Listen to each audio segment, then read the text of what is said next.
안녕하세요 친구들 여러분. 5월 25일 일간 증인들 우리 같이 통독을 하도록 하겠습니다. 오늘은 제가 교육자실에서 영상을 촬영을 합니다. 제가 있는 공간인데요, 뒤에는 서울과 경기도지도가 있습니다. 내비게이션이 있는데 왜 있는지 모르겠습니다. 어쨌든 자, 오늘 우리가 나눌 본문이 25장 역대하 25장부터 28장까지입니다. 4장에 걸쳐 있습니다. 빨리빨리 한번 나가보도록 하겠습니다. 자, 25장은 아마샤에 대한 이야기인데요. 여러분들 아마샤를 좀 나누기 전에 24장에 있는 요아스와 여호야다의 이야기, 아달랴라고 하는 이제 아주 악한 어떤 왕비, 그리고 그 사이에서 정말로 구사일생으로 살아남은 요아스, 그리고 그 요아스를 다시 왕으로 옹립하는 대제사장 여호야다, 요아스의 삼촌뻘이 됩니다. 요아스, 그리고 여호야다, 그리고 다시 그렇게 회복된 이스라엘의 왕국 남유다죠. 자, 그런데 요아스가 나중에는 하나님의 뜻을 저버리고 여호야다가 죽고 나서죠. 하나님의 뜻을 저버리고 여호야다의 아들 스가랴, 선지자 스가랴가 아닙니다. 스가랴의 이제 충심 어린 이런 어떤 그 조언들을 다 뒤로 하고 스가랴를 죽이죠. 그리고 나서 요아스가 아주 비참한 말로를 맞게 된다 하는 것이 24장의 이야기입니다.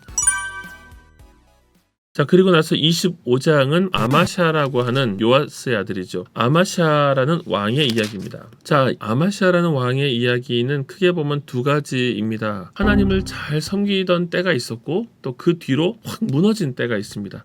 이게 우리에게 주는 경고와 교훈이 있죠. 자, 아마샤가 정말 하나님을 잘 따랐던 때 5절부터 보실까요? 5절부터 13절까지 내용입니다. 아마샤가 유다 사람들과 함께 이젠 에돔의 전쟁을 하러 나가면서 북이스라엘에 은 100달란트로 북이스라엘에서 10만 명을 용병으로 이제 고용을 합니다. 자, 그렇게 해서 자신의 군사 30만 명과 북이스라엘의 10만 명과 함께 에돔을 이제 대항해서 싸우려고 하죠. 자, 그런데 7절 보시면 어떤 하나님의 사람이 아마샤에게 나와서 이르되, 왕이여, 이스라엘 군대를 왕과 함께 가게 하지 마옵소서. 여호와께서는 이스라엘 곧 온 에브라임 자손과 함께 하지 아니하시니.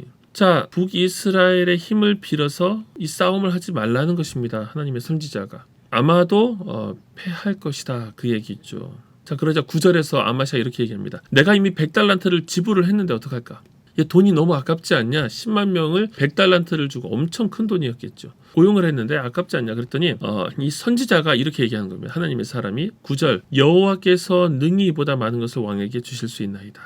여러분, 이게 하나님을 신뢰해야 하는 이유입니다. 이거 너무 아깝지 않나? 하나님은 더 큰 것을 주시는 분이셔요. 더 큰 것을 우리가 기대하고 꼭 그렇게 행동을 한다 하는 것이 아니라 하나님의 크심을 신뢰하고 오늘 우리의 삶을 살아라는 거죠. 자, 더 많은 것을 왕에게 주실 수 있나이다. 그래서 아마샤가 믿음의 결단이죠. 보냅니다. 10만 명을 그냥 보내요. 은 100을 주고 고용한 이 10만 명을 그냥 보내요. 자, 그들이 분해서 보내면서 못된 짓도 합니다. 13절에 보시면 약탈도 하고 막 그래요. 자, 그런데 아마샤가 답력을 내어 11절 보시면은 소금 골짜기에 이르러서 세일 자손 10,000명을 죽이고 또 10,000명을 사로잡고 그들의 몸이 부서지게 하였더라. 조금 이상하긴 하죠. 전쟁을 했는데 이미 남유다에 30만 명이 있는데 에돔에서는 고작 죽인 사람이 10,000명, 또 꼭대기에서 떨어뜨려서 죽인 사람이 10,000명, 2만 명입니다. 2만 대 30만. 대등하진 않죠. 대등하진 않은 싸움인데 에돔이라고 하는 지역적인, 에돔은 요새잖아요. 산 쪽이니까 그렇게 우리가 볼 수도 있을 것 같습니다. 자, 어쨌든 아마샤가 이렇게 승리를 얻습니다. 이스라엘 용병의 힘을 입는 게 아니라 하나님을 의지하고 싸워서 승리합니다. 그런데 14절부터 보시면 아마샤가 에돔 사람을 죽이고 돌아올 때 세일 자손의 신들을 가져와서 자기의 신으로 세우고 그것들 앞에 경배하며 분향한지라. 여기서 망해버린 거예요. 그렇게 열심히 믿음의 싸움을 하고 나서 돌아올 때 에돔 자손, 세일 자손의 신을 자기의 신으로 분향을 한 겁니다. 자, 그리고 나서 또 이제 하나님의 사람 선지자의 말을 또 듣지 않죠. 16절 보면 얼마나 노골적으로 얘기합니까? 그치라 어찌하여 맞으려 하느냐. 자, 이렇게 아마샤의 이런 행동은 그 다음 구절이죠. 하나님이 왕을 멸하시기로 작정하신 줄 아노라. 그게 증거가 되는 겁니다. 이미 버림받았구나. 이미 멸할 수밖에 없는 존재가 되었구나. 그 행동이 증거가 되는 거죠. 자, 그리고 나서 17절부터 보시면은 이제 북이스라엘에게 이제 요아스에게 전쟁을 신청하고, 그리고 이제 북이스라엘에게 아주 형편없이 패배하죠. 다 빼앗깁니다. 다 빼앗기고 성 모퉁이 다 헐리고 그렇게 이후에 비참하게 죽게 되죠. 27절 아마시아가 돌아서서 여호와를 버린 후로부터 예루살렘에서 무리가 그를 반역하였으므로 그가 라기스로 도망하였더니 반역한 무리가 사람을 라기스로 따라 보내어 그를 거기서 죽이게 하고 그 시체를 말에 실어다가 그의 조상들과 함께 유다 성읍에 장사하였더라. 자, 그렇게 반역하고 나서 다시 유다는 아마샤의 후손을 왕으로 세웁니다. 우시야 26장에서는 우시야가 왕이 되죠. 신기하죠? 반역을 하고 나면은 다른 왕조가 세워지는 것이 아니라 그의 후손을 왕으로 세우는 백성들 안에 어떤 일단의 어떤 추진력이 있는 거죠. 어떤 추진력입니까? 다윗 왕조를 보호해야 한다는, 모반을 하거나 어떤 반역을 하더라도 그 사람들을 죽이고 후손을 세우는 거예요. 자, 26장은 우시야의 이야기입니다. 우시야의 이야기. 자, 우시야도 5절 보시면 하나님의 묵시를 발키야는 스가랴가 사는 날에는, 이 사람도 스가랴서의 저자 스가랴 아닙니다. 발키야는 스가랴가 사는 날에 하나님을 찾았고 그가 여호와를 찾을 동안에는 하나님이 형통하게 하셨더라. 여호와를 찾는 동안만 형통하였다. 자, 그래서 하나님께서 참 우시야를 많이 도와주셔서 7절 보시면은 하나님이 그를 도우사 블레셋 사람들과 구르바알에 거주하는 아라비아 사람들과 마온 사람들을 치게 하셨다. 암몬 사람 8절 암몬 사람들이 우시야에게 조공을 바치매 우시야가 매우 강성한 이름이 애굽 변방까지 퍼졌더라. 남유다의 모델은 누굽니까? 다윗이에요. 다윗처럼 조공을 받고 이름이 강성하여 멀리 퍼지는 그런 왕이 되었어요. 그의 이름이 멀리 퍼지면 기이한 도우심을 얻어 강성하여짐이었더라. 다시 한번 강조하고 있죠. 그런 그가 16절 보시면 그가 강성하여짐에 그의 마음이 교만하여 악을 행하여 그의 하나님 여호와께 범죄하되 곧 여호와의 성전에 들어가서 향단에 분향하려한지라. 엄청난 일을 행한 거죠. 자신이 교만해지니까 하나님이 나를 택하시고 도와주셔서 내가 엄청난 능력을 가진 왕이 되었다 하고 나니까 정신을 못 차린 거예요.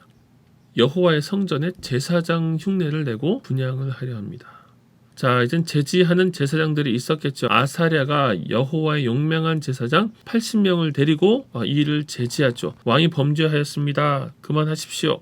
자, 그러자 또 다시 19절 우시야가 화를 냅니다. 화를 낼 때 여호와의 전 안향단 곁 제사장들 앞에서 그의 이마에 나병이 생긴지라.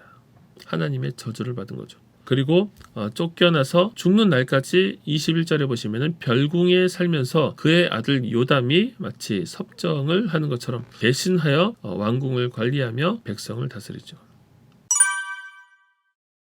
자, 27장으로 넘어가면 요담의 이야기입니다. 요담의 이야기. 자, 요담도 보시면 2절 아버지 우시야의 모든 행위대로 여호와 보시기에 정직하게 행하였으나 성전에는 들어가지 아니하였고, 성전에 왜 들어가지 않았을까? 저는 개인적으로 아버지의 트라우마가 아닐까. 아버지가 성전에서 나병이 걸렸잖아요. 어쨌든 성전에는 들어가지 아니하였고 백성은 여전히 부패하였더라. 자, 귀한 일들을 많이 했습니다. 전 민문을 건축하고 성벽을 중축하고 성읍들과 망대를 건축하고 암몬과 싸워 이기고 암몬이 조공을 바치는 그런 일들이 있었습니다. 6절 요담이 그의 하나님 여호와 앞에서 바른 길을 걸었으므로 점점 강하여졌더라. 자, 요담이 강하여집니다. 요담이 복을 받았죠. 그러다가 9절 보시면 그의 조상들과 함께 누워서 우시야라든지 아마샤와 같은 그런 불행한 종말이 없었네요. 자, 그의 아들 아하스, 이제 아하스는 아주 중요한 왕입니다. 히스기야의 아버지인데요. 아하스는 몇 안 되는 아주 못된 왕, 악한 왕 중에 하나입니다. 남유다에서 악한 왕을 우리가 꼽자면은 끝판왕은 므낫세입니다. 끝판왕은 므낫세, 히스기야의 아들. 그리고 아하스도 므낫세 못지않게 악한 왕입니다. 신기하죠? 히스기야 윗대와 아랫대가 다 악해요. 한 가지 신기한 거, 어떻게 이런 악한 왕에게서 선한 왕이 나올 수 있는가? 두 번째 질문, 어떻게 선한 왕에게서 악한 왕이 나올 수 있는가? 우리가 저도 아이를 키우지만 정말 자녀 교육에 하나님의 뜻이 없이는 우리의 생각대로 되지 않는다. 하나님의 은혜를 간절히 구해야 되겠죠. 아하스 이야기입니다. 아하스는 1절부터 아주 대놓고 이야기를 하죠. 그의 조상 다윗과 같지 아니하여 여호와 보시기에 정직하게 행하지 아니하고 이스라엘 왕들의 길로 행하여 바알들의 우상을 부어 만들고 3절 4절 난리 났습니다. 5절 그래서 아람 왕의 손에 넘기고 다메섹으로 많은 무리가 끌려가고 이스라엘 왕의 손에 넘기심에 그가 쳐서 크게 살육하였으니 6절 이는 그의 조상들의 하나님 여호와를 버렸습니다. 자, 르말리아의 아들 베가가 유다에서 하루 동안에 용사 2만 명을 죽입니다. 에브라임의 용사 시그리는 왕의 아들 마아세야와 국내 대신 아스리감과 총리 대신 엘가나를 죽였더라. 북이스라엘이 와서 막 이렇게 남유다를 또 이렇게 침탈하는 겁니다. 이 내용이 이사야 7장에 나오죠. 이사야 7장 아하스가 하나님을 시험하지 않겠습니다 하면서 실은 하나님을 신뢰하지 않는 그 내용, 이사야 7장과 같이 읽어보시면 좋겠습니다. 자, 북이스라엘이 남유다에게 큰 승리를 거두고 막 8절 보시면 20만 명을 사로잡고 사마리아로 데려가니까 그곳에 선지자 오뎃이 그들을 설득하고 그들을 꾸짖습니다. 너희들이 하나님 앞에 범죄하고 포로를 끌고 왔구나. 너희들이 잘나서 지금 하나님께서 승리케 하신 것이 아니야. 그들을 다 돌려보내. 그러자 14절 15절 보시면 노력한 물건들을 다 회중 앞에 두고 포로를 맞고 노력해온 것 중에서 옷을 가져다가 벗은 자들의 입히고 자비를 베푸는 일이 일어납니다. 놀라운 일이죠. 자, 그렇게 해서 포로들을 다 돌려보냈다 하는 이야기가 나오죠. 자, 그리고 나서 16절 아하스 왕이 아수르 왕에게 사람을 보내 도와주기를 구했더니 자, 에돔 사람들이 유다를 치고 백성을 에돔이 이제 유다의 손에서 벗어난 거죠. 자, 그리고 나서 블레셋 사람들도 벗어났고요. 자, 이런 일들, 그러니까 에돔 사람, 블레셋 사람들 그 주변에 있던 사람들이 다 반역을 하고 공격을 하기 시작합니다. 이게 지금 망조죠, 망조. 19절 이스라엘 왕 아하스가 유다에서 망령되이 행하여 여호와께 크게 범죄하였으므로 여호와께서 유다를 낮추십니다. 여기서 이스라엘 왕이라는 것은 아마 유다를 지칭하는 것 같습니다. 북이스라엘 왕이 아니었으니까요. 자, 20절 아수르 왕 디글라필레셀이 그에게 이르렀으나 돕지 아니하고 오히려 그를 공격하는 말도 안 되는 일이 일어났죠. 원병을 구했습니다. 그런데 그를 침략하는 일이 일어났죠. 22절과 23절 그가 곤고할 때 더욱더 여호와께 범죄하기 시작합니다. 자, 이런 일들이 일어난 그렇게 비참하게 하나님을 저버리고 패배하고 저주당한 아하스. 그렇게 아하스가 죽고 아하스는 예루살렘 성에 장사되었지만 아하스는 열왕들의 묘실에 들어가지 못합니다.